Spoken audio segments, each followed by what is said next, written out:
In this video, we're going to talk about how to do property research to find duplexes to invest in. So one of the strategies that I like to get started with is multifamily investing. This is where you buy properties that have multiple units rather than just a single individual house. This allows you to scale your real estate investing business quicker, buying more units under one roof, less maintenance, less management. So let's break down some of these key topics that I just mentioned. So starting off with, what is a duplex? So a duplex stands for 2 units. So this would be a house that is split in half. So it has 2 separate living units. So 2 kitchens, separate bedrooms and bathrooms, separate entrances and exits to this property. So you can essentially have 2 tenants renting out the same property, but they're each going to have their own unit. So duplexes are built from the ground up as 2-unit properties. Other duplexes have been converted into duplexes, meaning they took a 4-bedroom house and figured out how to split the upstairs from the downstairs, or split the house in half vertically, where one side of the house, maybe the front side of the house, is 1 unit, and then the back side of the house with the back door is the 2nd unit. So duplex just means double, means 2, where triplex is 3, or a triple unit property. So we're going to stick to talking about duplexes today, but you can take the same concepts from this video and apply them to triplexes. So with the duplex strategy, what I got started doing to property research to find these duplexes in my market was go on a local property database. So in the realtor system that I have, being a licensed real estate agent, I can go into the property tax records. This is where I can type in specific addresses to look up information about a specific property, or I can run a search where I type in certain criteria like 3-bed, 2 baths, a certain amount of square footage, and it'll pull up homes that match that specific criteria. So in the case of looking for duplexes, we had to type in where it says number of units in one of the search box criteria boxes. So I just typed in the number 2 to stand for 2 units in that criteria, and it filtered out all the single family homes, and it only showed me the duplexes. So once I had a map with a bunch of different pins dropped all over the map showing the locations of all these different duplexes, it also gave me a list or a spreadsheet that had the actual kind of address and detailed information about the property itself, like number of bedrooms, bathrooms, square footage, zip codes, all the actual property data in like a spreadsheet format. So there's 2 different views. We call one the grid view, where it's like a table. You can look at all the data in a table. And then we have the map view, where you see the pins dropped all over the map, and you can go around and see certain areas in your city if you're trying to stick to certain parts of town. So what I did from there was downloaded that table into an Excel CSV file, which was just the default download file. And this put the spreadsheet onto my computer, where I could open it up and start manipulating the data. So I could rearrange, organizing, sorting columns, by certain numbers of bedrooms, bathrooms, square footage. I could sort things by street address. So it's a way to kind of manipulate your spreadsheet to get the data organized how you want it. Then what I did was took this spreadsheet, and you can upload it into different postcard mailing database systems on the internet. So if you go into Google and you type in real estate postcards, you're going to find a bunch of different websites where you can create these postcards to mail out to property owners. So I went ahead and just uploaded my list into this software, designed a letter that I wanted to send out to all the owners of all these duplexes, and then I went ahead and purchased however much they're going to charge you, which usually it can be 80 cents to $1 per letter or per postcard. So in the event that you download a list of, let's say, 500 duplexes in your city, and you upload it and you mail to those 500, it might cost you $400 to $500 to design the letter, and then also you're paying for postage. So again, this is an online service that handles it for you. You can go on there, design your postcard, how it looks visually, or type out some kind of a letter if you'd rather do a letter format, and then they're going to go ahead and mail that for you on your behalf. And so I always add my own personal address into the spreadsheet, into the list, so I can get a copy as well. So I can see the physical mail piece when it comes to my house, and then I know it's been sent out to everybody else as well. So it's a way to not only see how it visually looks in person to make sure it came out right, from a visual perspective, but also you also know when that piece of mail hits people's mailboxes, because when it hit your mailbox, that means it's hitting other mailboxes. So these postcard services are great. It's a way to save a lot of time. I used to do physical mail myself, where I'd hook up my printer to my computer. I would hand type out a letter in Microsoft Word, and then I would print that letter 50 times, 100 times, 500 times on my own printer. This would use up a lot of ink, a lot of paper, and then I would have to sit and fold all those individual pieces of paper and stuff them in envelopes. Then I would have to write all the addresses on the envelopes, stamp all the envelopes, and put postage on all the envelopes. So it's a big process that would take a lot of time. It's much easier just using these online services. So that's the first two steps. Step one, find the property addresses and the property owner addresses of those properties. They might be different. So if a property owner doesn't live in the duplex themselves, maybe it's just a landlord, an investor who bought the property and they've got tenants in that property, then they're going to have a separate mailing address to their home. So you're going to want to find that mailing address, which this is typically identified as the tax mailing address. So this is where the government sends the property tax mailers that they send out every spring and every fall. They're going to send to that address, as that's the address that they're going to have on file where they actually live. So this, you're going to notice if the property address of the duplex differs from the tax mailing address, that means that the owner of the property does not live in the duplex. They actually have their own house in another neighborhood somewhere else. So find those tax mailing addresses. Make sure you include that when you download the spreadsheet full of data. That way you can upload that as the address that the postcard company is going to mail to. That way you don't accidentally mail these postcards to the duplexes themselves, because then the tenants are going to get them and the landlord's not going to ever see the mail. So you want to make sure you're mailing to the proper address. So get online, find the data, download it, then upload it to the postcard companies and send out these postcard mailers to all the owners. The next step is going to be having a follow-up system. So after you've sent out all of these mailers, you're going to expect some initial phone calls and feedback from your letters. So you want to make sure you've got a quick way to pull up property information when they call you, so you can figure out what property this is, who it is that's calling you, and you can start talking more with them about their specific property and maybe working out a deal to purchase it from them if they're interested in selling.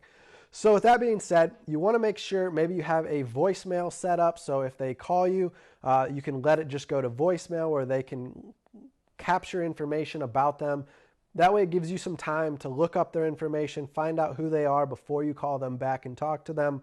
An additional thing to do would be maybe use a separate phone number in your mailers. That way you can track phone calls to that specific phone number, and then you'll be able to know how many people got back to you versus how many mailers you sent out. So you can kind of get an idea on the conversion rate there. If you got 10 phone calls out of 100, you know that's a 10% conversion rate when you divide the 10 people that contacted you by 100. So that's 10%. So there's different marketing kind of conversion metrics you can track as well using a separate phone number. But more importantly, it's to have a phone number they can call into with a custom voicemail specific to, buying investment property, so that when they hear that voicemail, they know they got the right person, and it already kind of tells them, hey, my name's Nick, leave your number at the voicemail beep. I'll get back to you shortly, and we can talk more about your property that you're calling about. Something customized like that. All right, now once you've got that follow-up system set up, then you can start following up with the leads that contact you. You can start reaching out to them, by phone number. Hopefully they've left a voicemail with their phone, so you can get in contact over the phone, and then you can start the whole negotiation process, which is step 4. That is where you talk with them about how much you think their property is currently worth to you and what you're willing to offer to them in exchange for them to sell you the property. So you try to work out a deal with them.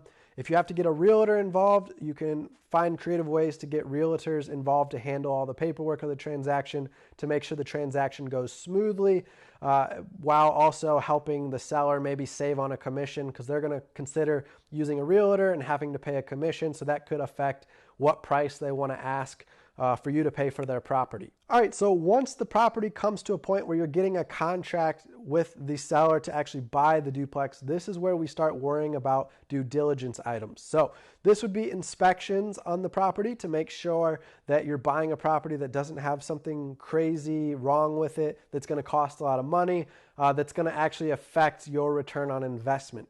So the inspection phase, you can hire property inspectors to come out, do the inspections for you, where they're going to look at up and down all across the board on a checklist of items to make sure that this property is good to go. They're going to alert you of anything that might be faulty, such as a bad water heater or a bad furnace. Maybe there's a leak coming in the roof. Maybe the windows aren't sealed properly, so there's water getting into the walls.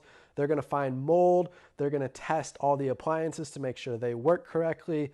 And then they're going to find other little odds and ends things in their report. So they're going to give you a detailed breakdown report that you can go back to the seller with and say, hey, here's what the inspection found.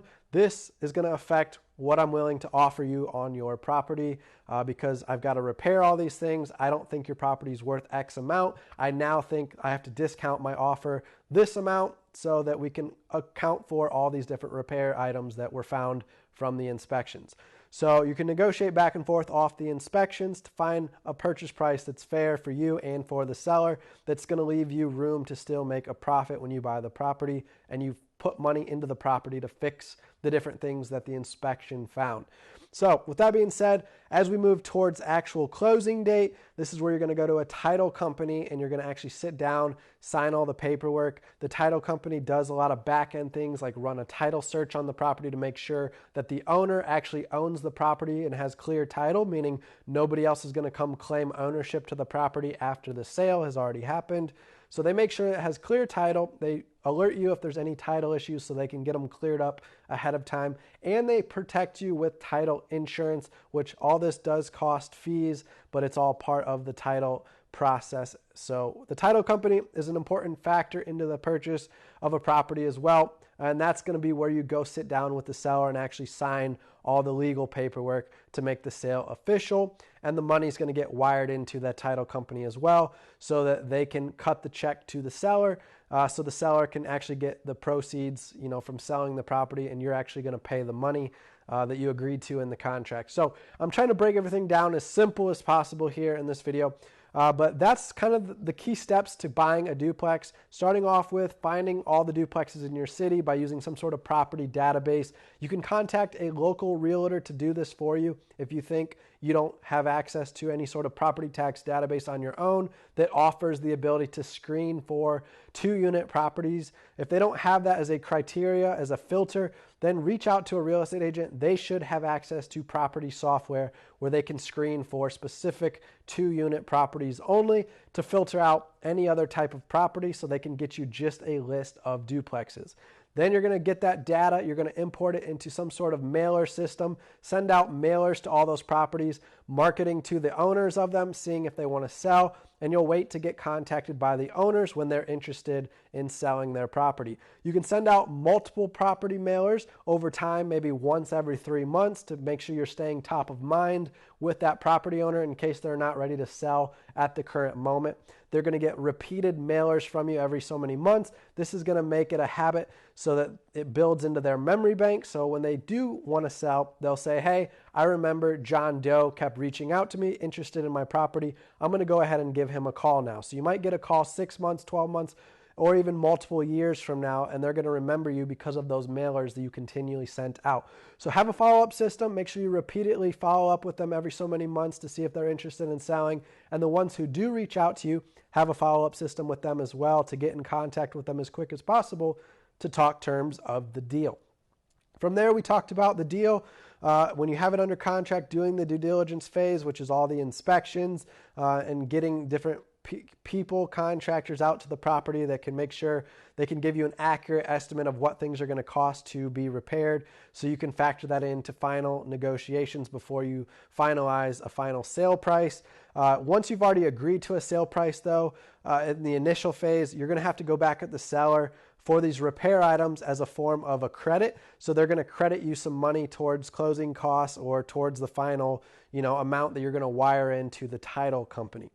So that's it for this video. That's how you invest in duplexes on a really beginner basic level, just explaining things in basic terms. Once you start putting in the effort searching for duplexes in your city, you'll find it's quite easy to do this whole process. It may sound complicated, but it doesn't take as much time as you may think.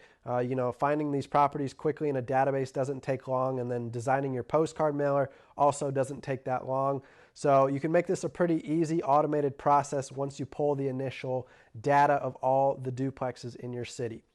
One final thought to talk about would be the actual management of the duplex. If you are scared of managing multiple tenants because it sounds like a lot of people to manage, you can always hire a real estate agent who has a property management certification, or you can find an actual professional property management company to manage the property for you. They charge usually a fee of 1 month's rent. So if you're renting the property for $1,000 a month, they'll collect the $12,000 for you each year. That $12,000 will go into your bank account, and you'll pay them $1,000 out of that $12,000. So you're still going to take home $11,000 in total rents, and that $1,000 that you paid to them covers their management fee. So 1 month's rent is typically the standard for a property manager. So it's not a bad deal paying someone $1,000 out of a $12,000 rental income each year to give you the hands-off, hassle-free, stress-freeness of not having to worry about managing the property. You can let someone else have all the stress of managing it for a small fee.